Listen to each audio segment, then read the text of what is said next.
कारण दिवाळी दसरा हे लौकिक अर्थाने जरी सण असले, लौकिक अर्थाने हे सण आहेत, परंतु सण या शब्दाचा अर्थ असतो आनंद, आणि आनंद हा विषयातला नसतो, तर आनंद हा आत्मानुभूतीचा असतो, आणि आत्मानुभूतीच्या आनंदाकरिता चिंतनाचं सातत्य लागतं, आणि चिंतनाचं सातत्य आमच्या जीवनामध्ये यावं याच्यासारखी दिवाळी दुसरी कोणती नाही.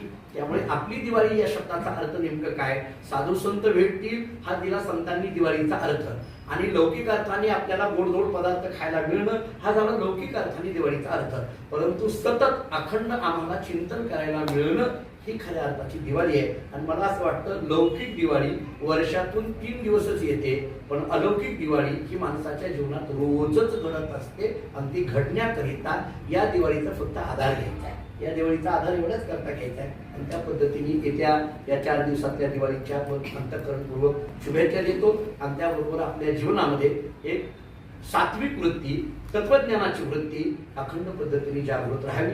कारण आपल्या काय योग झालेला आहे, फक्त त्याचा क्षेम व्हावा. कारण अप्राप्तसे प्राप्ती योगा हा, आणि तस्य लक्षणम क्षेमा. त्यामुळे अप्राप्त वस्तू आपल्याला प्राप्त झाली म्हणजे काय, जिज्ञासू वृत्ती अप्राप्त आहे ती प्राप्त झाली, आता फक्त त्या जिज्ञासू वृत्तीचा क्षेम व्हावा, म्हणजे ती जिज्ञासू वृत्ती टिकावी, हे फक्त महत्वाचं आहे. ते आपल्या जीवनात घडावं एवढी प्रार्थना करून याच ठिकाणी थांबू. पुंडली श्री ज्ञानदेव तुकाराम